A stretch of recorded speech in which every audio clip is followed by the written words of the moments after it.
We'll call this public forum to order. We'll start with the Pledge of Allegiance, then we'll turn the floor over to Lauren. I pledge allegiance to the flag of the United States of America and to the republic for which it stands, one nation, under God, indivisible, with liberty and justice for all. You want to introduce yourself to the audience and take off? Yep. I need to remember to speak into the microphone for all of our virtual listeners. So yell at me if I'm not. Lauren Wall, sorry, slide. Also, I'm gonna have to remember that. Lauren Wall, and I'm from the Veritas group. With me tonight is Jim Rollinson, and then also, if you haven't met Marlon, he's also part of our team. But we're also from the Veritas group. We've been working with the town on miscellaneous projects here and there. And then just through conversations, we realized this comprehensive plan update would be a great opportunity for you guys to really set yourself straight for the next couple of years for the future here. I provided my email up there and also my cell phone number. So if you guys have any questions throughout this process, or if you're thinking of anything at 2 in the morning, just hard hitting thoughts, can't sleep, just shoot me an email. You can call me if you want, but 2 in the morning I may not be up. Voicemail's great for that. So slide. So like I said, we've been kind of in and out of the community doing some planning stuff already. And with this comprehensive plan update, we had really focused this more so on the 41 corridor. And you guys in the previous comprehensive plan. It's okay, welcome. Oh, I guess I should probably note, if you guys wanted to wear masks, definitely feel free to, but we have plenty of space to distance yourself if you feel comfortable doing so. Moving forward, so in your 2012 comp plan, you have a Western annexation area identified. And so we're really narrowing this planning focus to that corridor and that Western annexation boundary, really almost to the state line as far as thinking very long-term planning here. And then really talking about your future land use map. There needs to be some updates to it. It's definitely one of those maps, those planning tools that you have that need to be updated as development happens, and clearly development is happening here. You guys are seeing a lot of growth, which we'll get into soon. So with this, we also wanted to just identify some of these prioritized projects to really get you guys going on some of these things along the corridor in the Western annexation area. So next slide, please. Just quick timeline. We've done some of these things before up to this point. We looked at some supporting demographic and background research, some of the already planning, existing planning documents that you currently have, and ongoing planning stuff that you currently have too. Like I said, you guys are seeing a lot of growth here. And we've had some steering committee meetings already. We do have our steering committee sitting up front here, so lucky those members. And really, we're here for the public input meeting. So all the context that we've gotten up to this point, we wanted to narrow down our conversation just a little bit better for tonight's conversation, just because after this, we're gonna go straight into the draft mode. So draft 1, and then we'll do some revisions, and then you guys will see actually draft number 2. That one's gonna be much more refined than the draft number 1, which will be kind of vetted through staff here in the steering committee. But after draft 2, definitely go into revisions again, then we'll have our final draft. And if you guys provided your email on that sign-in sheet, then we will kind of have our conversations through that, send in a draft and meeting materials through that. So after that, we're looking at adoption July. That's kind of our timeline here. As far as the actual planning process, and I'm sure this is just kind of the boring stuff that we had to cover. But like I said, we did just a really preliminary demographic and background research to get ourselves up to speed about Cedar Lake, what you guys are seeing. Like I said, a lot of population growth. We don't have the 2020 census numbers back yet, but just as far as the 2019 estimates, you guys are growing at about a 14% increase. So that's wonderful for you guys. And you guys can see that in the housing that you guys are seeing. A lot of housing needs just because you do have people coming in, working and living here. So that's going to be one of the conversations we have tonight is what kind of housing or what type of housing will you guys be more receptive of and what you guys need. We'll also cover some culture and diversity within the plan, why people choose to live in Cedar Lake. We've heard a lot of affordability, developability for that matter, just quality of life in general. So those are huge talking points that we'll hit hard on in this plan. Like I said, really focusing on the 41 corridor, corridor opportunities, meaning employment sites, just connectivity in general for that matter, potentially reducing the commute if you do have employment sites located here rather than somewhere else. And with that, kind of building economic growth. With that, you do need to have infrastructure set in place to be able to even market to people to say, hey, come here, put your employment site here. We have everything available. So that's what we've looked at so far. We did a really quick SWAN exercise, which it sounds really corny, but I had switched it from a SWOT exercise, which a lot of you are probably familiar with, strengths, weaknesses, opportunity, threats. But as I was thinking about it, you guys have really done a lot so far. And so I wanted to change it to aspirations and needs. So strengths, weaknesses, aspirations, and needs. And then it's just ironic that you guys are at a lake, and I'm sure that you guys have swans here. So not correlated whatsoever. But we did do a SWAN exercise with the steering committee and staff, and I'll go into some of the strengths in the next slide here. So strengths, obviously lake, maybe swans themselves. I have no idea if you guys have swans. We used to have two, but they got killed. Oh no. But we're loaded with pelicans right now. That's interesting. So I live by Morse Lake, which is kind of sister of Noblesville area, and we have pelicans too, just recently in the past couple of years. Yeah. That's same for us. It's interesting. I don't know, global warming or something is happening, but I feel bad for them because we have, super cold days and they're probably like, what the heck is happening? Who chose this spot? But yeah, anyway, I digress. So strengths, the lake, you guys have a really unique school system, which is one of those things people probably look at when they're thinking about living here. Also great place to raise a family, safety. One of the things that was really interesting was that you guys had a 97% tax collection within the pandemic. So a lot of communities were really struggling, just pretty much every community struggling last year. And so that's just a really unique point to stand out here, that you guys are being proactive in the pandemic time. So let's go. Next slide. I'm just gonna. Weaknesses, kind of that connectivity. You do have great quality of life here, but really there could be more enhanced connectivity just as far as trails, sidewalks, even between lots themselves. So how you get from your house to the local coffee shop or McDonald's or whatever. But right now you'd have to drive to get to those places. So connectivity, and we'll get into a little bit further in this in our exercises tonight too. But really a lot of the other weaknesses are something that you probably already know. Lack of senior living options came up. The lack of gateway, the sense that you've arrived, especially on the 41 corridor. You kind of just drive through and you're like, hey, I'm somewhere. I don't really know where I'm at. Other than the little signs that you guys do have that say, hey, welcome to Cedar Lake. But really there's not really a presence that say you've arrived someplace. And that could be because you guys have a lack of downtown. Not necessarily saying that your downtown's going to be on 41. I really hope you don't put your downtown on 41.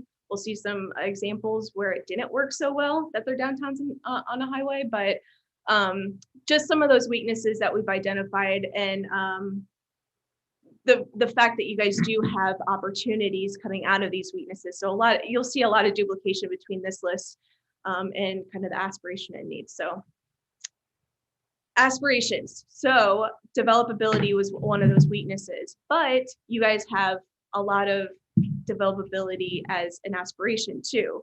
A lot of land that could be developed or available to be developed. Not saying, you know, you have to go through the whole due diligence process and get utilities and everything there, but one of the things that kind of struck out was the fact that you guys don't necessarily have like a college of some sort and a higher education. And so we threw out a tech-oriented college, maybe a higher education opportunity along 41. But that's just one of those aspirations that we have here. Also, connectivity, again, we'll see that a lot. And just the quality of residential development. You do have some residential development happening, but maybe that's not necessarily the type of quality that you want. Maybe that's a higher quality or a different type of residential. Like we said, senior living options or even apartments or duplex, smaller scale stuff, or even larger scale stuff. Who knows? We'll get into that conversation after this. Next slide. So needs, keep coming back to the infrastructure. This is a huge need for you guys, especially along the corridor. And we keep beating this dead horse, you know, with the committee on how do we get utility out there in an affordable way and also in an attractive way. And what is the best phasing plan for that? Which way do we need to expand utilities first? Because which is going to be developed first?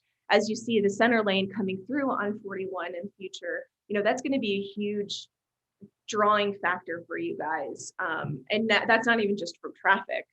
That's just people knowing that they can get egress and access off of 41. So we kind of want to be able to guide that development for the future. So you're not necessarily stuck on 41, waiting for somebody to turn left all the time or right. So we're talking about the corridor itself, some of the developments with that future land use for that, and just really using this as a tool for you guys to have these conversations. If somebody came to you and said, hey, I want to do a Joe Schmo shop, what are my next steps here? So needs, lifestyle, recreation. You guys have a lot of, obviously, the lake, but outside of that lake area, how do you get that kind of towards that the western half of the town? So it's not necessarily two different areas that you're working here with. It's kind of segregated at this point. You know, you have your highway oriented, highway business type stuff, and then you have your cute little quaint lake town. So we kind of want to mesh those two together, and maybe that 133rd Avenue may be that way to do so.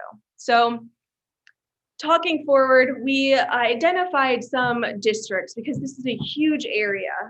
We're talking, if you have looked at the comp plan, we really didn't expand the scope here at all as far as where we're looking. We're looking all the way north to south here, where the Iliad corridor potentially could be happening way in the future. Thank you for that. I think you can see that a little bit better. But so you have this whole hash mark that kind of makes an L shape. We're seeing that as a future expansion area. I think it's essential for you guys to have that identified. Even though we're not going to get into major development standards for that area, it's good for you guys as a planning tool to say, hey, we're looking outside of our limits for sure. And speaking of that, if you look at the town limits, which are kind of hard to see actually on this map now that we're seeing at a small scale, but these districts go way outside of that. You're probably wondering why. Well, why are we looking outside of our town limits? Well, why not? You know, a lot of cities and towns, they have a planning jurisdiction outside of their town here. Just one, in case you do want to annex, and two, you guys provide utilities out there. So why not have some sort of control and conversation when development does happen there? So we have essentially 4 districts here: the north, the central, which is really 41 and 133rd, and just a few blocks north and south of that. And then the South District as well. And if you go to the next one. So these are a little bit more zoomed in areas of those districts here. So north, we established from 131st to 109th Street. And I know we had discussed maybe shortening that to 117th or 115th Street, because that's where the utilities actually stop. But again, talking future planning here, we want to expand that to encompass a larger area. And then one thing to look at when you're looking at corridor planning along the corridor is really the average daily trip. So you'll see this really large number there, and that's average daily trips. So you have nearly 18,500 people traveling on this road, which is a huge amount of people going north and south. So how do you capture that? You know, where are those people going? Are they going north to go shopping? Or are they coming south to come visit Cedar Lake? So we're going to look at some development options as far as capturing that 18,000 number. Moving south, central area, like I said, really 135th to 131st Street, just a few blocks north and south of 133rd, which really is kind of a main artery into your town, or at least Lake proper. I guess I keep saying Lake proper, which is kind of like that central area. So central definitely has a different feel than this north district. A lot more development is currently there. So a lot more challenges, but also opportunities as far as redevelopment, and really how do you expand development outside of what's already there. So we'll look at some options there. I do have also a little note that this could be a gateway opportunity, 133rd being that major artery coming in and out. And then south, we have 135th Street south to 165th Street. And as you see, the ADT number really drops. And maybe that's just because people aren't necessarily going to Lowell for shopping, they're going north instead. So the ADT numbers to me stand out because there could be completely different development on the south end than there is on the north end here. So those are really the three main districts. And then next slide. We have that future expansion area, which I had just mentioned that the reason why we put this in here is one, to plan for the future.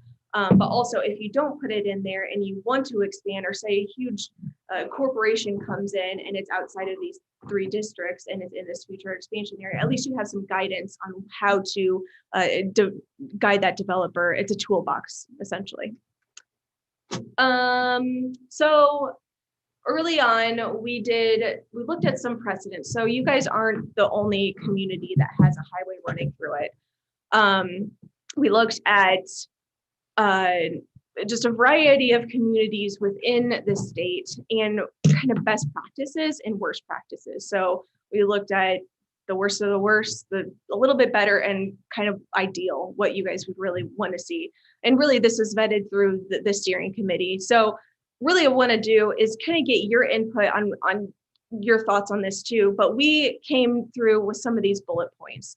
We want to make sure that highway-oriented development has a guide here, because that's what you currently have now. Not to say McDonald's aren't always highway-oriented, but they usually are, grease fast food places are along the highways there.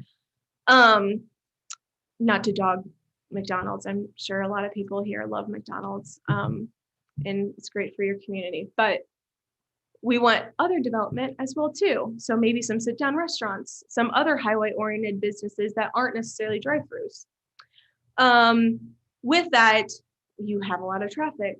So how do you manage the curb cut frequency? So curb cuts meaning how many times every lot has an actual cut onto 41, and that can really impact the level of traffic and the flow of traffic itself. A lot of communities, if you see up north in Highland, this is just north of 41 here, or on 41 north, you'll see every single lot has a curb cut. Not to say that that's bad, but more than likely they're going to come back and be like, all right, traffic's just a little crazy here. How do we manage more connectivity between some of these lots here without having to have a curb cut every 500 feet or so? Going with that, connectivity. So sidewalks, trails, potentially along 41, but knowing that that's an NDOT driven conversation. How do you put connectivity within this corridor that doesn't necessarily have to go through NDOT, or if NDOT says no, how do you still provide that connectivity between the lots and within your community itself? And that could be through frontage or access roads. So frontage and access roads are kind of those tucked away roadways either before, in front of the lot here, so you don't have necessarily too many curb cuts, or behind the lot, that really use as a buffer between some of that residential area. So in Highland, I wish I had a little laser pointer, but on that western half, you'll see tiny little homes right abutting to the commercial district. There's really no buffer at all. And so maybe that frontage road kind of acts as that buffer, but knowing that you guys do have some existing residential parcels along 41, we want to be sensitive to that when we're looking at this in the future.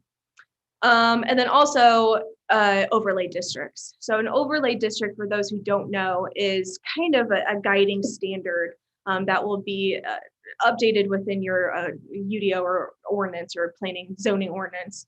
But an overlay district takes kind of the whole area north to south and says, okay, you can do development here and we want you to do development here, but we want it to look a certain way. We want it to feel a certain way. And we want to make sure that, excuse me, development is being developed in the proper way. It's not restricting these people by any means, especially if you have an existing building. Excuse me. It's not restricting, but it's guiding. That's what we want to do, is we want to guide this development. And understanding that, you know, NDOT does have a lot of control over curb cuts and all that kind of stuff along 41. We do just want to note that outside of that, though, there still could be some guiding principles that we can include. So how do you guys feel about the precedent studies? Just kind of some of these bullet points: curb cuts, connectivity, guiding principles for development. I mean, is that something that you guys were interested in even when you heard about this meeting, about the comprehensive plan update, knowing that the corridor was kind of the main focus here?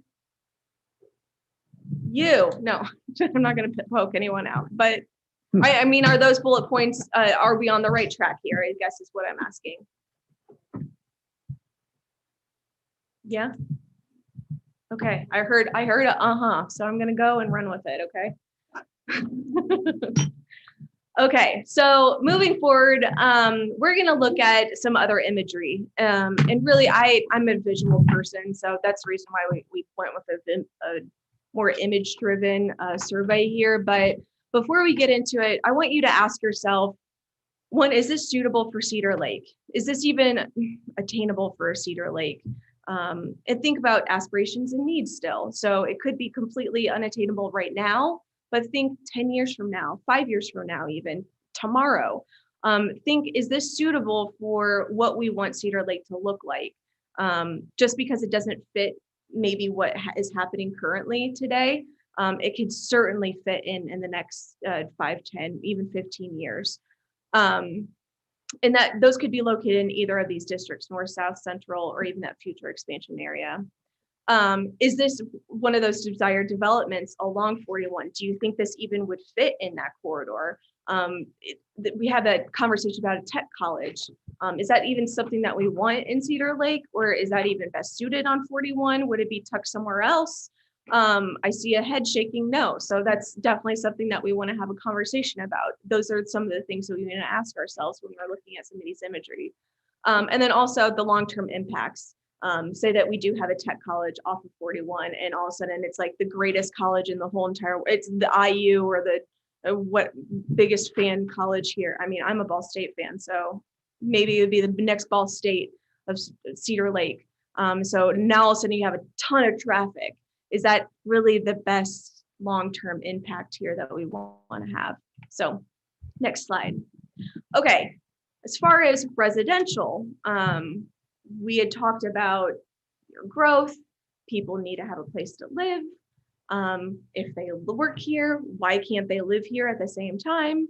Or even if they live here, why can't they work here? So we'll get into that a little bit later. But we're looking at single family detached products. So not necessarily a duplex or anything, but so kind of the one on the right-hand side is your subdivisions, kind of what you're currently seeing as far as development. Smaller lots, nothing wrong with it. It's just the type of residential development that happens. But also on the left-hand side is more of a state residential. larger lots. Now those are McMansions, so maybe not the greatest image to take, but maybe you do want McMansions in your community within the 41 corridor. Which one do you guys feel would be best suited for the western half, north, south, north, central, or south districts that we discussed here? It could be both. Which ones do you guys think would be best suited? Okay, both.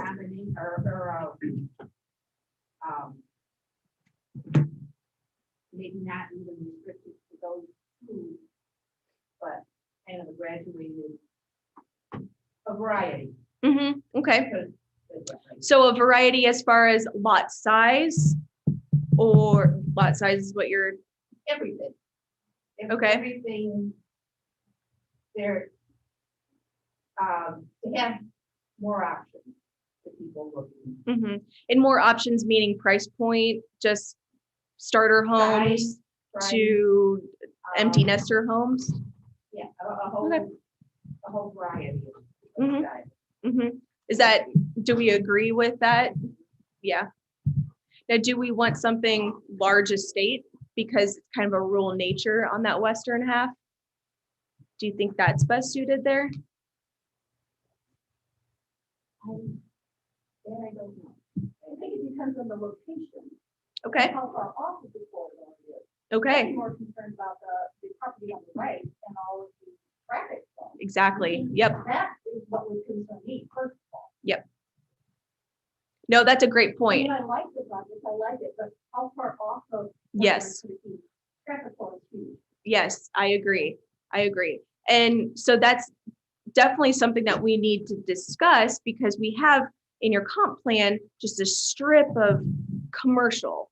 And I mean, there's nothing wrong with a strip of commercial by any means, but tucked behind that, now all of a sudden you have hundreds of homes, and that adds to the traffic on top of the commercial strip that you currently have. So as far as tucked back, if you want to go to the next one, tucked back.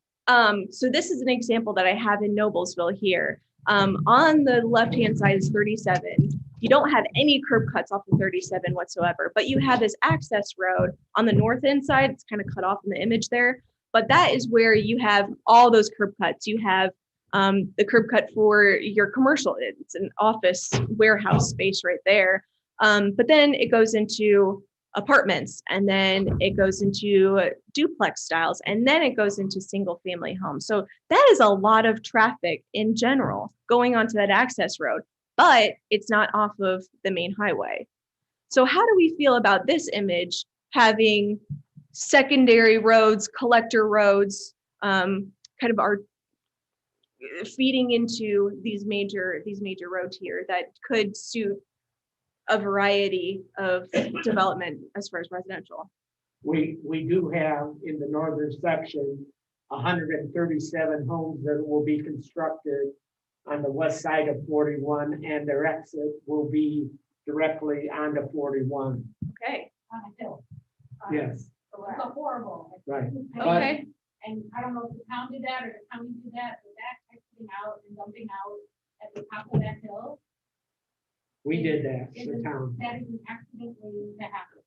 And as far as, in my opinion, I'm a real estate agent, having these side roads and having things feed in and feed out, that's great. But when you have one access coming in and out of a 300 home subdivision, All right. that doesn't make sense. It doesn't make sense for the occupants. It doesn't make sense for Yeah. the fire, for our police. And as we're talking about all these roads, are we also going to discuss our infrastructure and the lack of our fire department being able to handle all of this growth and development, and our police department, or school, or sewage department? I mean, I know I'm opening cans of worms. Oh no, All of that- it's like a snowball. You know, you can easily add more and more onto this. And I guess I should note there is multiple access in these developments. It's just the image cuts them off. And honestly, a fire marshal, if they look at development like that, I would hope they would require more than one access.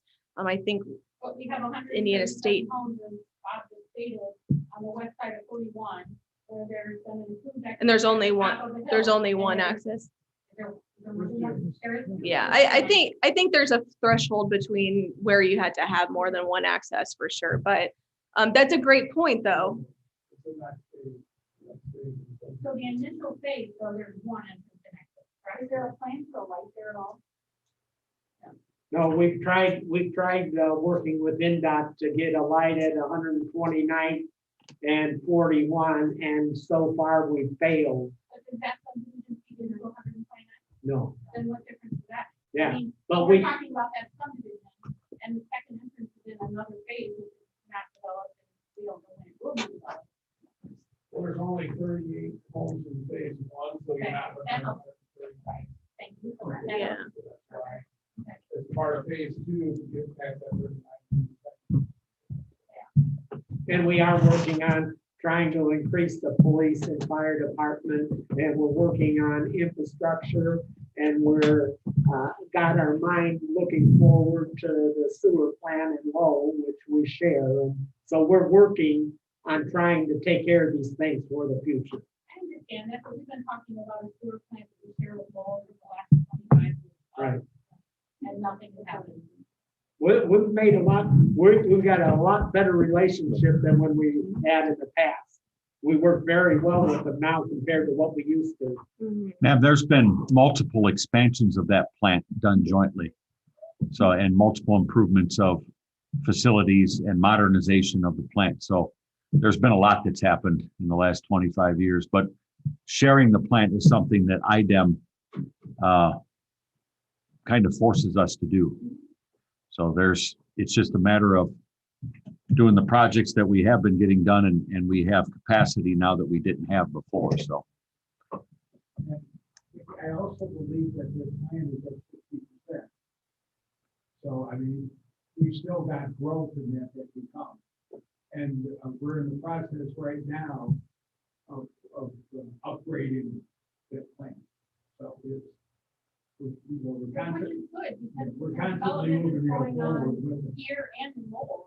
Mhm. It's got to happen. Oh, yeah. Yeah, well, and that's the reason why we do these planning plans is to expect all this growth. How do you plan for a fire and sewer expansions? I mean, if we're at 60% already, we're not going to approve another, subdivision that has 1,000 homes because we may not be able to serve that capacity yet. So really, the reason why we're doing this is to have that tool in our back pocket. Say, hey, we would love to have that development here, but we need to do this first. We're going to start prioritizing some of these infrastructure projects before we can even add the capacity to have more homes or rooftops for this matter. So definitely can snowball into bigger issues if you start thinking about all the public safety and infrastructure needs that come along with, especially residential. Just a lot of needs that come out of that. How do we feel about access roads, not necessarily on 31, but really utilizing other corridors that maybe feed into that? Maybe we don't get a light there, but because NDOT might not view that as a need at this point. But I think that's a really great way to have that conversation with NDOT, say, hey, we're planning on having X amount of homes along this roadway. At least that's what we've identified in our plan here. That's a huge conversation that you guys can have in the future with them. I think that is very important because Mhm. when we talked about that light, back, say, quite a few years ago, we only had one phase of the subdivision. Now we've got another phase of the subdivision, now we've got another phase, and with the possibility that light is really important. Yeah. Anybody that goes on it. And if you've ever worked with NDOT, it takes a while to get much of anything And they're done. not the most forward-thinking group. No, They so you only have to look be at proactive. today's data. They never think about what's coming 10 years and 20 years from now. Yeah, definitely. I mean, I kind of like having the businesses along 41 and then having the frontage road that actually behind businesses. So Mhm. then it starts to create that buffer zone, kind of like on the shared where we don't have to have apartments and, Yep. you create the business, the roadway, the lighter business, and then, Mhm. that way.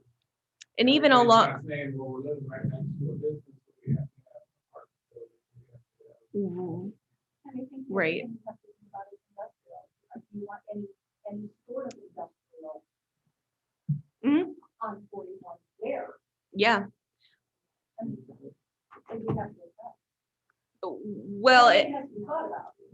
yeah, and we'll get into the industrial conversation later because there's the Iliad corridor that, has been planned for years and potentially even more years, but we want to be prepared for that. And it's approved by, Indiana, but Illinois hasn't approved theirs, or they're probably. Oh already man, started. Illinois, get your stuff together. Goodness. I mean, we're just so proactive over here, aren't we? But I mean, you do have the railroad too. So I mean, you do have that whole area, which you currently have in your comp plan as more commercial industrial anyway. So I mean, I think that certainly fits into that. Let's move forward here. So as far as the actual development along the corridor, I just did some empty boxes. Sometimes if there's logos and stuff, we get a little confused. Everyone likes, Chipotle's and everything. So I just did plain box here. But these are just kind of, so on the left is more of your strip center B shops. You may have, Verizon Cellular or a Chipotle or a nail salon. But those would be multi-tenant use type buildings. And whether you have parking in the front or in the back, that's really one of those things that you identify in that overlay district. But how do we feel about strip development like this? If they're well done, if you can dictate the type of parking, where that parking goes, how do we feel about that versus just standalone lots that you currently have? You may have, McDonald's that owns its own lot, and then next door to it, you have a chiropractor shop. How do we feel about sharing responsibility on those lots with other tenants? I think it's a good idea because usually for one, you would say one is a lawyer's office, so they're going to something invisible, and one to be shared. Yeah, I mean, you would hope so. They'd help each other out. But even as far as connectivity, you're not going separate places. You could park and walk, down the way and get to the same place. I mean, is this something that you guys would be responsive of? Depends on what kind of business and how much business you've got sharing all this. Mm-hmm. I mean, if there's enough business to share it, a parking garage would be ideal. Yeah, I mean, that would be a lot of business. I mean, I'm thinking Whole Foods down in Broad Ripple, they have a parking lot on top of their building, but that's much more dense than we're talking here. And we're talking a lot more people, but okay. I mean, I think that, utilizing space. Sure, yeah. Yeah, being smart about where you're putting things. Did we have a comment back here? No. Okay. Listening. I heard no. Okay, so then on the right-hand side, I have an office building. And this office building's just your standard 2-story building that you may see even along the highway itself, along 65. But you could also see this tucked back behind, one of these B shop buildings. How do we feel about a building like this being located in the corridor area? It doesn't have any loading bays or truck needs or anything like that. It's not warehouse, but it's strictly office. And that could share office. They could split it up between, 4 or 5 different tenants. And it could house a bunch of businesses in there. But one particular office building, how do we feel about maybe that being located right on 31 or tucked behind it? Which one would you guys? 41. Oh, sorry, 41. I said 31. My bad. I like the idea of both of them. Mm-hmm. I think it's good. Yeah. Do you think, do you have any concerns about long-term impacts here? Always have concerns about long-term impact when you have a strip mall or a multi-unit business. If somebody doesn't make it, how long can you put in the building, what does that Sure. happen when everybody goes out? Sure. That's what I'm talking about. It will, and they come and go. The economic climate goes up and down, as we all know, especially after last year. But maybe not you guys, because you guys have wonderful tax rates. But yeah, I mean, that's definitely something that you have to consider, but that's not necessarily something in your hands. That's really the owner, you know, who has responsibility to make sure that they do that. You know, a huge area like this, probably. Yeah. Now, do you think this office space would be best suited in that South District or the North District? Either? Okay, because I'm seeing this as an employment opportunity. And if we keep looking at those ADT numbers, you know, maybe that north half is maybe on the way out to go somewhere else, or maybe people would be more likely to come into Cedar Lake for work, or maybe we could do it on the south end. I mean, which I North? think South would work better, but Yep. I could see it. And you're right. okay, But I I see the potential for the traffic flow to be better and stuff for now sure, and for the future and parking, yes. okay, I got a little story that today I was at the chamber and I saw a family out there at the picnic table having lunch. And so I just went out there and thanked them for using the facility. And I said, do you live in Cedar Lake? And they said, no, we're from Indianapolis. oh I- really? I said, how did you find this place? We were just driving through and we It's saw because it. Jim and I told everybody in Indy about you guys. Oh, but I found that amazing. That is amazing. That's great. Were they just knew about you guys, or were No, they on their way drove in or through out? and saw the place and decided to have lunch at the picnic table. That's wonderful. See, you guys are drawing people from outside of town already, which you guys probably already knew that, but I'm glad that you had even asked them. Yeah, I've always said Cedar Lake is like a gem. It got tarnished and now we've polished it and everybody is finding Cedar Lake as their destination. Yeah. Well, and people want to live here clearly. But I don't see why people can't have an office building and have their business here too to expand. So you might have existing business or even business that wants to move here, but they don't have a space like this. So that's the reason why we're having these conversations tonight and maybe picking preferences on where maybe those would be located. So with that, I was thinking with these images, planned developments, not planned unit developments, maybe planned unit developments, I'm not sure. But PUDs could be very scary. And I'm not saying that's maybe something you guys want to do, but there is a way to do planned unit developments in a tasteful manner that is best suited for you guys. One, because it builds some economic, you can TIF it, but also it gives you a lot more standards to guide that development. So on the left-hand side is Ivy Tech in Shelbyville. They have apartment complexes there and the actual building itself. And that itself is kind of its own unit. Granted, they have plans to expand. Any college will buy a bunch of land and know that they need to expand or have future plans to expand. But their unit, their development, is unique to themselves. And because they have the Ivy Tech, they knew that they were going to need housing that goes along with it. That's not necessarily always the case for Ivy Tech, but they built on that apartment complexes to the right-hand side, knowing that that is one of their future plans here. And then on the right-hand side, this is a much more dense area, but it's a planned development of office spaces. It's kind of office space, retail, and warehouse area.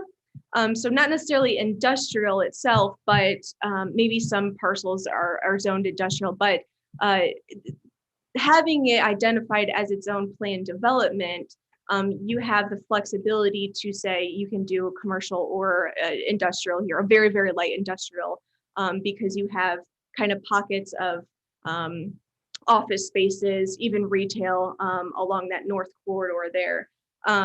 But how do we feel about planned development if they're done in a way that you guys can guide that development through those PUD standards? And it doesn't have to be office space. I mean, I guess we could do residential, but I was thinking more office space because you guys have such green areas that, especially on maybe on the south end, that south district, you say, we're gonna allocate X amount of acres for this planned development area specifically for office. How do we feel about planned developments? We don't know how we feel. I think, I personally think that I certainly don't agree with that, but we really want to be in control. We're definitely going to have all the ducks in a row and know exactly what you want to come in. Which will happen when they go through the whole rezoning process. You have to write the PUD standards and everything. But again, that puts more burden on the planning staff. So sorry, I'm even bringing this up. But yeah, anytime anything comes within that PUD, it would have to check all the boxes within those PUD standards that they wrote at the beginning of that rezoning process. So all of that would be vetted through beforehand, before any development actually comes in. And a planned unit development contract is made with the developer through the plan commission. Correct, it is. And with that, you have a lot more control over utility expansion too, because they would be responsible, or majority be responsible to expand some of those services out there because they're purchasing X amount of acres. Obviously, you guys want to be a good partner with each other. So, with that, with the ordinance itself, you can write all of that into those PUD standards ahead of time. Yes. If these specific corridors, sections of corridors were potentially labeled for planned unit development, would the town be contacting the property owners to say, this is all we want in these particular locations? Because that could prohibit sale of the property. How is that going to be handled? Well, it's one thing for the town to say, we only want this here, but if the property owner doesn't know that, and they have X amount of acres, or they have a lot, how does that affect them? it would be at the time that, say, a developer knows that they want to purchase X amount of acres, and that might include that property owner. So they would know that before they even sell that would be geared towards a commercial development. But within this plan, I'm not saying that we're going to start proposing PUDs. I'm saying if we write an overlay district, do we want to even allow PUDs into that language? Does that make sense? Having the PUDs gives the community a tremendous amount of flexibility and control at the same time. Agreed. PUDs are, they develop or create their own uses and standards themselves. So a PUD or having the ability to do PUDs is a great tool for the community anyway, as opposed to a straight zoning district, let's say a B2 zoning district. It allows certain uses. Those uses are already defined. And if you build it according to those regulations, then it's basically a done deal. With a PUD, that gives the community a chance to work with the developer on creating something that's really unique and potentially extraordinary. And I may have misunderstood because I thought the person saying this would only be a PUD. No.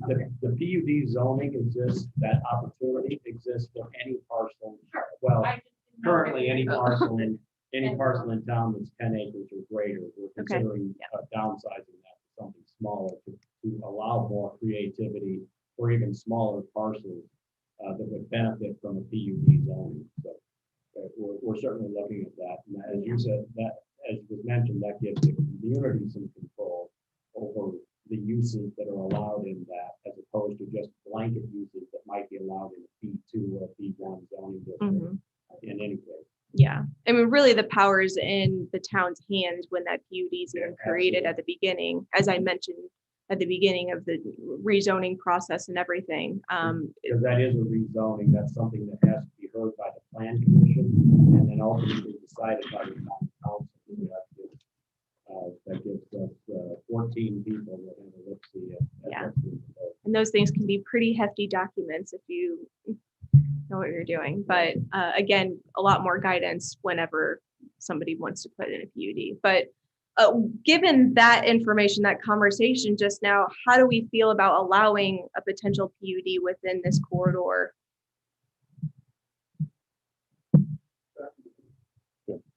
Very comfortable with that. Okay. Yeah, absolutely. Okay.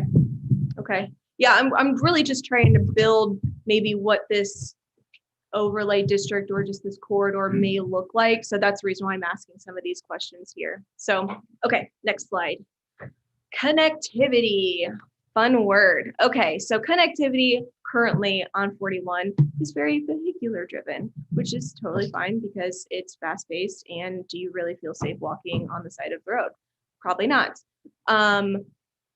On the left-hand side, you have a tiny little buffer along a sidewalk on a very busy road. I've driven on that and I've walked on it.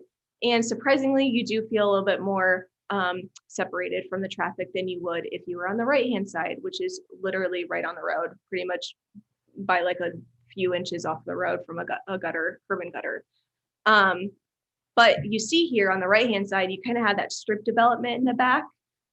So this could potentially be something that you see on 41 if you don't have guiding principles in your hands, but you say you want connectivity as far as pedestrian. So easily a developer would say, oh, great, we'll put a sidewalk along here. This is what we're going to do, but you don't necessarily have any tools in your toolbox to say, well, hold on, we want to buffer this somehow because people aren't going to really use it because we feel incredibly unsafe walking along here.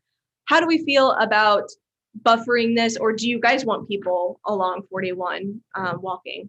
I'm curious, I think that we have concerns that in discussing the changes for the center lane in 41, and I thought the gentleman said that they actually plan for sidewalk, but it many times does not happen. Yeah. So is that being planned by that's what I thought you said. Rick, I'm not sure we. The state is planning to put sidewalks. No. Yeah. Right. We are up to us, I think, is what it's like. Right. Okay. There's room within the right of way typically to include sidewalks, and there's usually also room to include a landscape buffer of some sort. But I'm sure we all know of situations, I can think of them in several communities where the sidewalks are literally right up against the road on a major highway. That's the case in Sherville in a couple locations. That's the case on Route 30 in Dyer in a couple locations. I think Highland might have that as well. Working. Yeah, St. John does too on 41 crossing the bridge. But there's usually room in the right of way to do it. But the state isn't putting those sidewalks in. Whatever development happens to be in front of it can put them in. Or in our case, if we're looking to try to connect from 133rd either way on 41 north or south, it gives us the opportunity to consider some connectivity. But it's a valid point that Lauren's making. If you want to see a sidewalk right up against 41, or you want to see a landscape buffer between the road and the sidewalk. Or even tucked behind where a frontage road may be behind all that commercial development to buffer some of that. Actually, if you go back a few slides to the Precedent imagery. There should be a buffer. One more. There we go. So the bottom on the image on the bottom there where it's in Zionsville, Indiana, they have kind of an access road that goes around that serves a lot of commercial development, and you'll see little pockets of residential along that access road. But all of that is completely connected by trails and pathways. So you could walk to a commercial development on 421, which is the major roadway that's there on the west hand or the east hand side. But all of that is tucked behind it. So you feel safe, but you can still access those parcels. How do we feel about Indian doing pedestrian access there rather than allowing developers to do it along that 41 corridor right there on the street? So that I would be in favor of. Yeah. Much more than anybody walking on 41. Sure. I think personal. Yeah. Well, and I So is this road that you're talking about here, that means highway 421. It is, yeah, 421, and then you'll see a loop road that kind of I comes see. through. Is Yeah, that 421 like our 41, is it that busy or not? it is. It's pretty busy. 421, especially because it goes straight into Indianapolis itself. I'm familiar. South of that is a lot of industrial and commercial, but a little bit north where you see here, it kind of separates out to more sit-down restaurants. You'll see where that development is right in the middle there. That's kind of the planned development of commercial uses. So office space, a little bit of warehouse is also in there too. But on that north corner, where it kind of bends, that road does, that's residential. So you kind of have these really unique spaces or unique uses all within this huge loop here, which I think is interesting because Zionsville, this is still building out. You can still see that this is still rural nature, which I think is really suitable for you guys because one, you were still great and you had options to do this the right way. So that's the reason why we want to make sure that we have some standards and some of these things in place, because if, say, a developer does come in and they want to do something way off track here, or something in the, on that first image, you can have a more better conversation, say, hey, hold on, is this kind of what we're envisioning here? We want to be more safe, more inclusive, as far as different uses here. We had a proposal that fell apart. There was somebody that wanted to put a Holiday Inn Express and an IHOP, but the deal fell through. Ooh, I can get on the IHOP. Yum. I don't know if I should mention it because was Marilyn, told to me by a reader. Picture at 421 is called Michigan Road. Okay. Okay, and north of I-465 is where a lot of that development to Zionsville is taking place. And there's a ton of retail and restaurant development, as well as some medical and in residential back behind it. And It's an extremely busy road. I can understand that. I see that. And then you go 10 miles north, it's cornfields. Yeah. So it's kind of like our southern end of our corridor. So So you can see where they let development happen to do whatever they wanted to, and now they're saying, yes, they're tweaking it. They're saying, hey, we don't necessarily want to do that anymore because this is not the right way to do it. Planning's kicking in, and now you're seeing the change that you see in that picture. Okay, so moving forward, gateway character. This is in Plainfield. They also have a highway that kind of comes through. They have a downtown in their area, but they made it known that you are driving through Plainfield. They have, plantings, they have street lights, they have a little signs, which aren't in this picture, but little signs that say, hey, we're having a festival at farmer's market. It runs from, May to June or whatever. But they have these little elements of character that say, hey, I'm going through someplace. Where am I at? Rather than you're just driving through a small town USA. But what I really liked what Plainfield did was do this. And it doesn't have to necessarily be landscaping because landscaping can cost a lot. And also we live in Indiana, so maintenance and just, in fact, things die with all the salt that we put on our roads. So maybe landscaping is not the option with you guys, but going off of 41 on a 133rd, this is what I'm kind of thinking for you guys, because this is really the gateway into your community. You're not necessarily going to have that flexibility with NDOT to be able to do stuff like this on the corridor just because NDOT standards, and you guys don't own that road. But going into your community, you can easily open up all these opportunities to say, hey, you're driving off 41, but you look left and you're like, wait, I want to drive in here and I want to have a picnic, so why not have kind of an entrance gateway type thing along that 133rd Avenue, being that main arterial in there. How do we feel about gateway stuff? I'm saying stuff because it could be landscaping, could be even just lighting, it could be signage. I don't mind gateway stuff. It's a technical term. I know, and that's why I said it when you said it.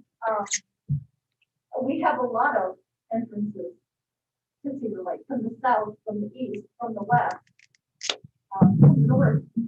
So we have 9 Avenue, we have 133rd Avenue, we have off 41, we have Morris. You do. You have a lot of gateway opportunities. for our study, we're really only focusing on that. Yeah, well, yeah, and especially just where they're located, it might be a little difficult just because you might have existing development on both those ends. But for this planning study, that's the reason why we're only really looking at 133rd, because I think that's a great opportunity for you guys. And most of your traffic really is probably coming from 41. No, am I wrong on that? Am I looking at my wrong? I don't have the numbers, so. Okay. There's a lot of people that come down playing that, a lot of people that come down on the Who probably live here, but I'm thinking just driving through. Those Yeah. are major areas that she's talking about. A lot of people come down. Okay. I could be totally wrong. Well, for this planning, we're looking at the corridor. So that's the reason why I only mentioned the 133rd. And maybe in future planning, I mean, you guys are going to have to update your comp plan in it as a whole in general. I think definitely having some of those other gateway things to get started would be great.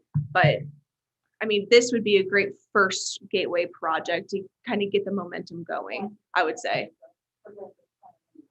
Yeah. And kind of what Lauren's talking about is when you drive into Cedar Lake on 41 now, there's really nothing identifiable that makes it, oh, I'm in Cedar Lake. You know, when you drive into town, the lake makes that identity happen even without the branding. Okay, but this is trying to leverage this corridor of a major U.S. highway that runs from the Great Lakes to the Gulf of Mexico, and find a way to make sure that it's identifiable that you're here. We have something unique. And that gateway of 133rd and 41 was in the original comp plan update in 2007. So that's just building off of that work, all that work that was done back then. Yeah. Oh. All right, moving forward.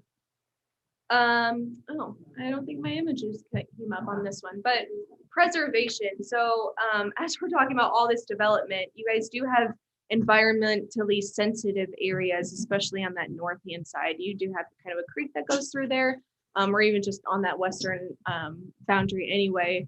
But how do we feel about really limiting development to preserve those things? Because you could allow development within some of these sensitive areas and just let them do their mitigation.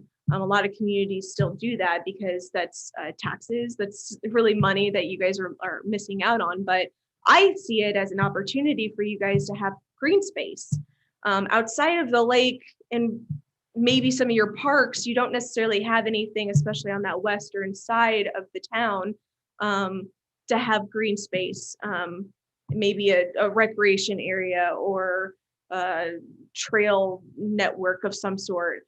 Really, those are great opportunities to utilize some of those floodplains and floodways. A lot of communities are seeing that instead of developing on that, they're using that as a refuge area for recreation. So how do we feel about using some of that as preservation rather than allowing development to really interfere with that?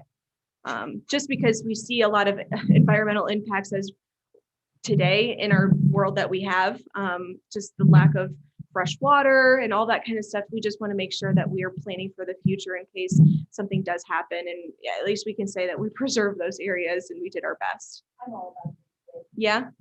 I did Mr. Thompson on the west. Oh. Oh, no, go ahead. Sorry. I thought you were talking to. He had I believe it's 200 plus acres, it's a county now owned. But his concept, he was a very active member of our chamber, and his concept at that time was that people would enjoy that area, would not be built on. There's a lot of wildlife back there, they would perhaps have trails, that kind of thing. Of course, trails are very popular now, as opposed to when he actually thought of the concept. Yeah, it sounds like it. And that area is not being used by the county. And I think this concept I thought was a wonderful concept at that time. Interesting. Do you have any, like, I don't know, plans or drawings that he may have done, or the county has them? I'd be interested just to see what his thoughts and ideas were on that. I did look through our files, Huh. but that was Yeah. We planted, unusual trees, like walnut trees, things like that, that we felt the public would be Wow. able to enjoy. But he was older when he started the concept, Mhm. and so he passed before anything really was developed. Okay. All right. And then That- we have another 150 acres south of the golf course that Mhm. Brenda Roberts owned, and she sold it to the county, and it's now a county park, and I don't know what their plans are for that. I don't know either. I have to Don't know look if into that. anybody up here knows? No, Well, there you go. I can look into that for sure. I mean, I think that's a great opportunity to even like feed off of the golf course area in general. Well, I spoke to the county parks director actually this morning about that very property that you mentioned on the southwest side of the lake. And he was talking about how that is just going to be preserved in its natural form Okay.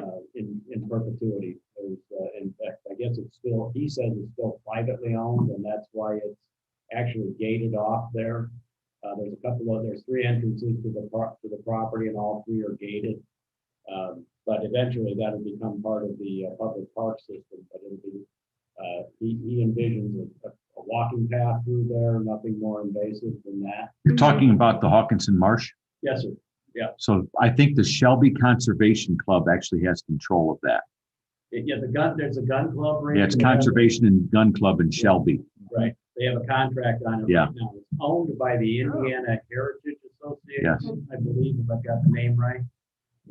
But yeah, it's a beautiful piece of property down there, and Greg said the same thing about the property that Bob just mentioned south of the golf course in terms of preserving and Mhm. in its natural Mhm. condition.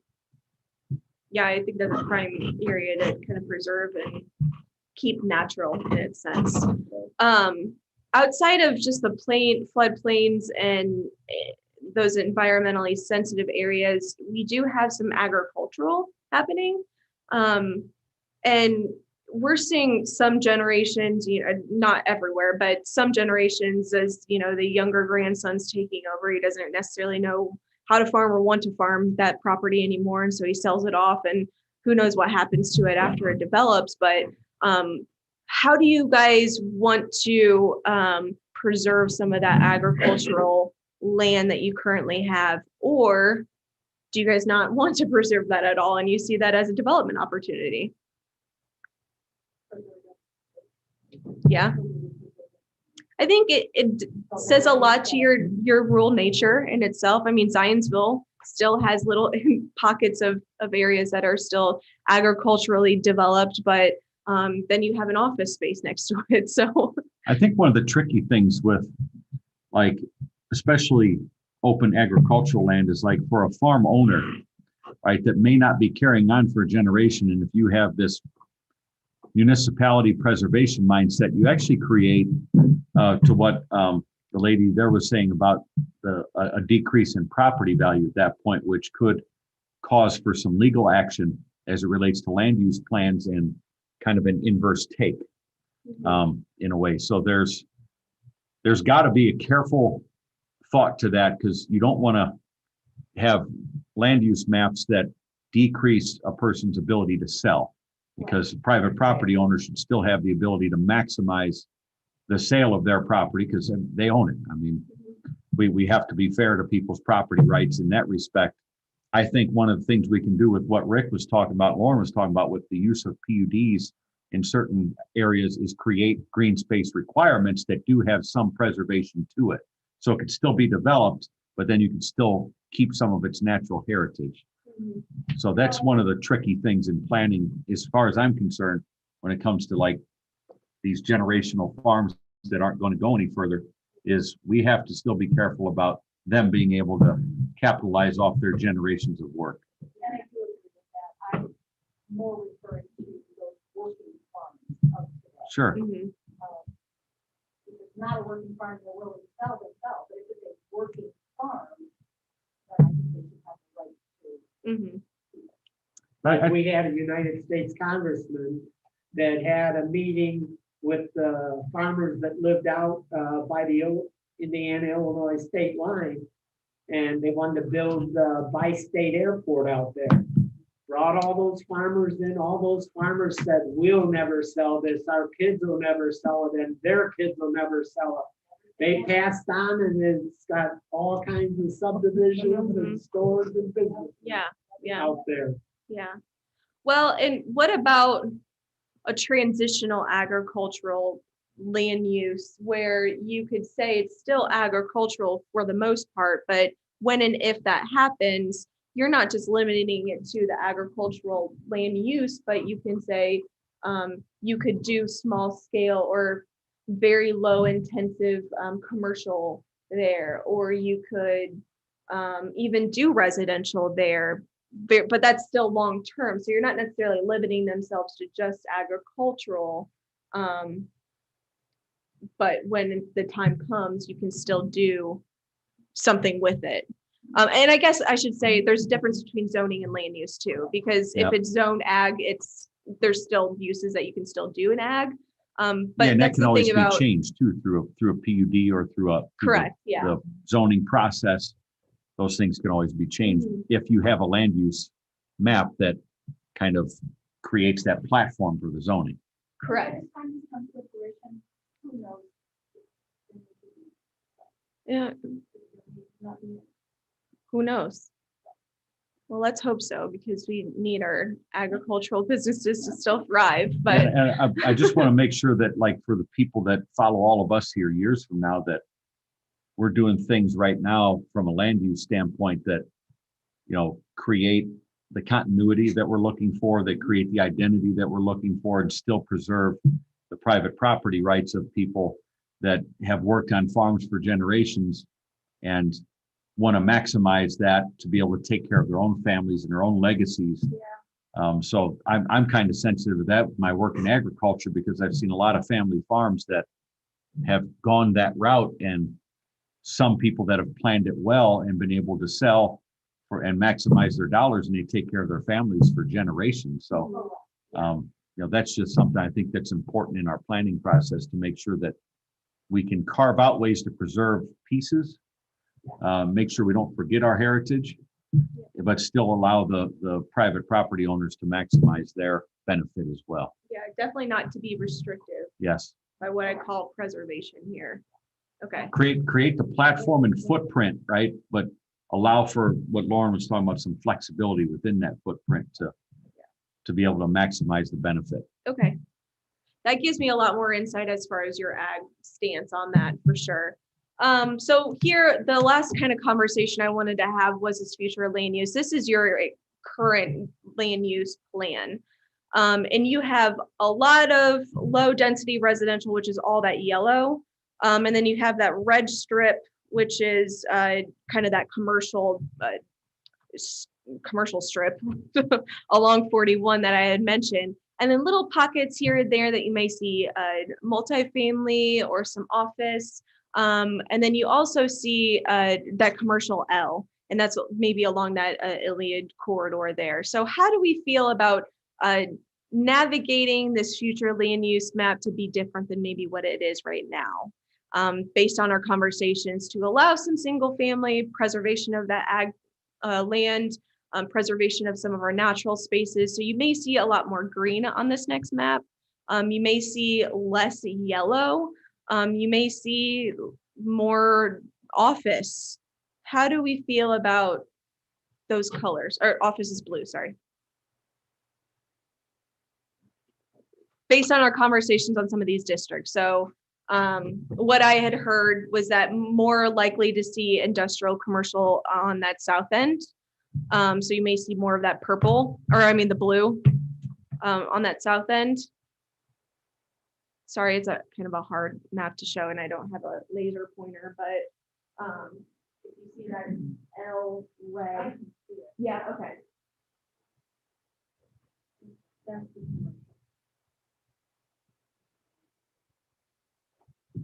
as we're working through this future land use map, I guess what my conversation with you guys tonight is, would you be willing to see less yellow and more other colors like green and blue, and maybe a little bit more red in certain specific areas? I do believe that as it develops, it's going to happen anyway. And that's part of progress, Mhm. and that's part of the future, and I'm not opposed to it. Personally. Okay. To see what. Does it work? Oh, my goodness. I'm tired of hearing you wish you had one. Ask that you Hey, Lauren? Yes. You still need to be by the microphone. You can grab that one. Grab one of these. Okay. Say like, Sorry to rain on your parade. Yeah. We're in the Zoom vortex. all right. Wow, I feel so special. Yeah. Okay, so right here you have that commercial district, which I think, in my opinion, would still be best suited, but really seeing a lot more office potential here, and maybe just keeping some of this industrial here. I'm just thinking out loud here as far as what changes we may make on this future land use map. And I just want to make sure that this is on the right track of what you guys are, our conversation tonight has transpired on. So how do we feel about that? I mean, I know that commercial or retail and commercial along that Iliad corridor is going to be essential. But again, it's long-term, and we want to make sure that we're still utilizing some space for green space, or still residential for that matter. That's one question. The green, the actual green color. This, Yeah. Yep. What is that? I can't read it. sorry, it says parks and open space. Okay. Yeah. Sorry. Yeah. And that's still along that creek. What's that creek called? West Creek. That's right. Mhm. So it actually split. What, the creek? The green space, actually. Oh, yeah, which really in general, it comes down. I think it curves this way. But I'm just thinking out loud as far as some of the changes here. I mean, are we okay with seeing a little bit more green, especially would we have, this map doesn't necessarily go all the way up, but a little bit more green here, some pockets of maybe less low density residential, but reclassifying really what low density, medium density, and high density may look like. We're not really looking at high density along this just because that's going to be more suited, I think, for Cedar Lake proper area. You're not going to see huge apartment complexes along 41 just because I don't see the need for that. But if you have a huge employment center, maybe you do. But I don't know. I'm just thinking out loud here. Say that Subaru decides to come up here instead, and now all of a sudden you need people to live here. One of the things that we talked about in our steering committee meetings was, Lauren mentioned earlier the 97% tax collection rate. And I attribute a lot of that to the demographic of who lives here. Lots of blue collar people, lots of tradespeople. And one of the things that we had talked about in steering committee meeting was looking for ways to capitalize on that population that has been great taxpayers and homeowners and patronize local businesses by trying to keep some people in our town so we don't have this long-term brain drain. And that would include maybe some trade education, like she was saying earlier, tech school type stuff, development along that southern corridor as a way to even attract some light industrial that could capitalize off of these folks that grew up around parents in the trades that are union members. Because I mean, these people, frankly, our community benefits so much from folks that had what they called, quote, essential jobs. And a lot of those were tradespeople and union members. So I don't think we can ignore the demographic that has chose to settle here and really help to build this community. So that was some of the forethought into really kind of capitalizing off of who we are right now as an identity, as a way to build forward and develop and grow in a way that helps to kind of keep our talent here too. That's a great point. Also, just with taxes in general, having office space and, or I keep saying office, but just commercial in general, could be office, could be warehouse, could be whatever. But commercial, you do get taxes from all that. And granted, you get taxes from residential too, but you could really capitalize on having employment sites here and having people actually live here too. See, I'm just gonna abuse the laser pointer privilege now. So the ground is.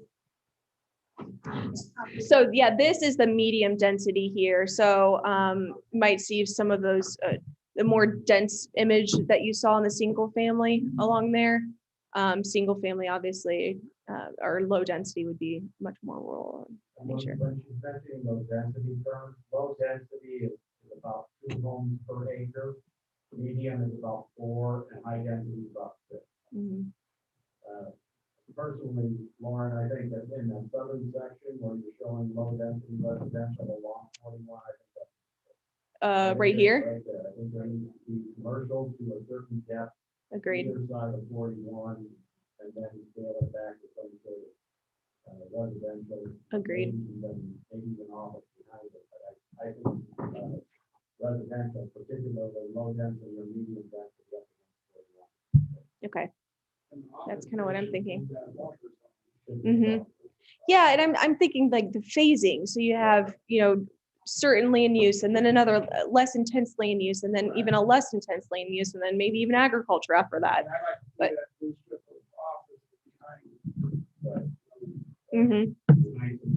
okay, yeah, it's exactly what I'm thinking. So I like the way you got it on the other side of 41 there and stuff, you can got it from 41 all the way to the railroad track. So that'd be commercial. yeah, Even a little light industrial. so much flexibility there. Yeah. Okay. Well, I don't necessarily want to take any more of your time. I really honestly, I like this conversation. I think just what we've talked about today and just really, I don't know, throwing out some ideas here on this map here gives me a lot more direction to be able to do some of this draft work. So next slide, real quick. So our next steps, like I said, going back to the drawing board, we'll compile all of our wonderful data that we've gotten tonight, our conversations. And really, we have a lot of work to do to get this first draft out. The steering committee's, like I said, going to see that first draft first, just to make sure that it's going to be in a rough spot anyway, and don't necessarily want you guys as the public to really look at that until we have it in a good spot for that second draft. But you'll see the draft in June, and that'll be that second draft, like I said. And anybody who provided their email tonight, we still have the sign-in sheet kind of roaming around here. So even after this conversation, you want to, you holding it hostage back there? What, this? Oh, it's full. It is Wonderful. full. I have a second sheet. No, we don't need. I don't think we need it, but Okay. Is there anybody that didn't sign it? Back there. Okay. So there is an email spot on here. Main email.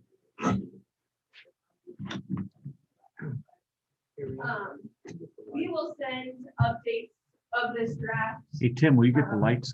for you guys, so you guys can kind of dive into it and tell me everything that we're doing right and what we're doing wrong, even spelling errors, because I know I'm going to probably have a few spelling errors in there, but that's really what we're doing as far as this next step.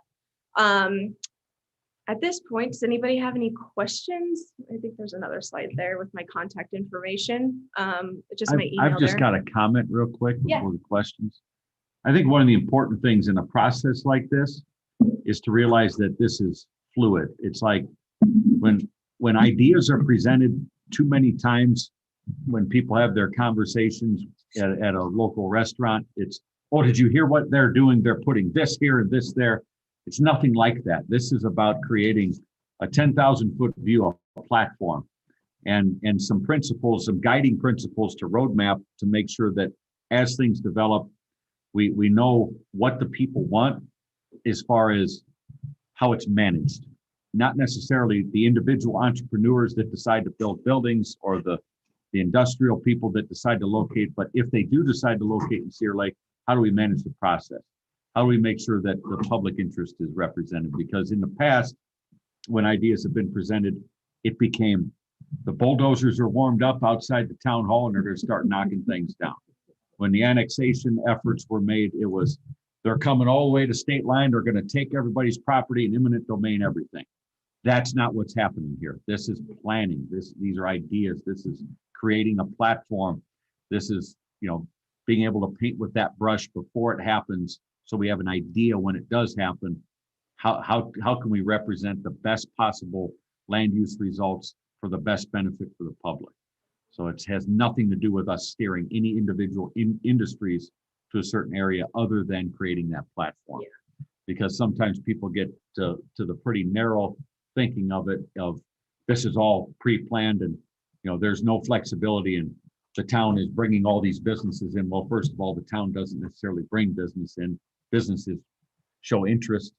There's a certain amount of momentum from population growth, and things will take a life of their own if you don't manage the process. So that's kind of what our goal is to manage that process so the end result is something that benefits the community. Certainly. Thank you.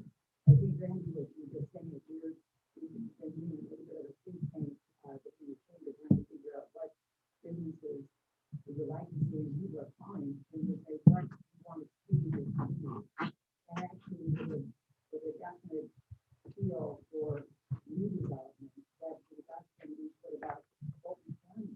When you're talking about a school, we were thinking actually, which would have been in the third year annexation outside the town when it's going south.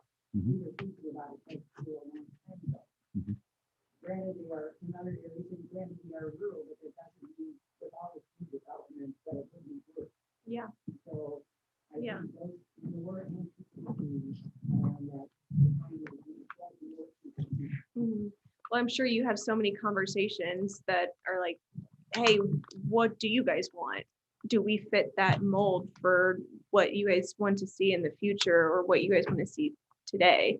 So that you're an important piece to this too. So even as you're having conversations and we're doing this draft and re-editing the drafts and everything, certainly send any comments and stuff, or even ideas that you may have, some of those conversations you have too, because that's going to affect this whole planning process. And another thing that we talked about much earlier was overlay.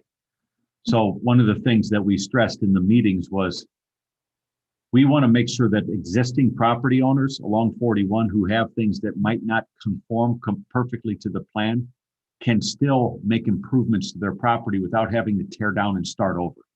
Because it's unfair to people who are there right now, been paying taxes a long time, to say, we're just going to wipe the slate clean. There's lots of properties along the 41 corridor now that may not quite fit the plan as we develop it, but we still want to have overlay enough to where they don't have to go through a million variances to just replace some gutters on their building. That there needs to be an ability for buildings that are there to improve without having to conform to everything that's new, because some of the old will never fit the new. But we've got to find a way to integrate it and still allow for property owners to benefit from their property. Certainly not to be restricted by any means. Right. And also I want to note, if you see some of these parcels being changed with some of the land use changes that you see on the map, we're not telling that person, that property owner, you can only do this with your property, because this is a fluid document. It should change. This map should change. And so I guess that's what this whole planning process is going to be doing, is giving that guidance to say, this, we would like to see this, but certainly if you have a different idea for your property, by any means, come to us and we're more than happy to have that conversation. So. For the one thing again about going south is that you have a lot of different areas where you're not going to, you don't have to limit. Exactly. Yeah. Yeah, that's true. All right. Any more questions, comments? No. Our steering committee is not all here tonight, so we have Shelley Faber, Rick Sharp, Julie Zasada, myself, Bob Carnahan, Rick Everly, Jill Murr, but we also have Jerry Wilkening, Nathan Viss, Scott Burdan, Marion Bucko from MacArthur, and who am I missing? I'm not sure if Mary's Is Mary still on her? Marion indicated she can't serve Yeah, I any think longer. it's- Well, she was within our first meeting, She so. was, yeah. But what we tried to do was put together a committee that represented local businesses, local schools, and make sure that there was balanced input throughout. And Rick is a representative, the president of the utility board, myself as the council, and Bob is a plan commissioner and chamber. And then Jerry Wilkening is a plan commission president. So and Julie from the historical and Shelley from real estate. So we really made an effort of putting this group together to be balanced and make sure that there was differing ideas and different perspectives that was represented in the process. So as we get the drafts, that conversation will continue in that way. So it's not steered in one direction, and the input that all of you gave tonight is going to be really important to making those drafts become living documents that we can work from. Thank you. Yes. Do you have a future meeting scheduled at this time? Or no public forum type meeting? We don't have a date set. No. And we'll get that nailed down. We just don't necessarily know what that might look like. So yes, on my email blast. And when those drafts are considered in front of the plan commission and town council, those are regular public meetings anyways. It's a public hearing. Right, Yeah. so there's public hearings for that stuff, so if you signed up tonight, hopefully we can get all that information to you so you can be a part of it. So the second meeting will be in June to the public. It, According to the list. It says June. well, the draft will be in June, and then July will be kind of the hearing process. Yeah. All right. Thank you. All right. everybody, for One, coming two, out. three. Yeah, thank you Adjourn. for coming. Thank you. Yeah. Thank you for your time and all your input tonight too. Thank you to all those on Zoom. Well,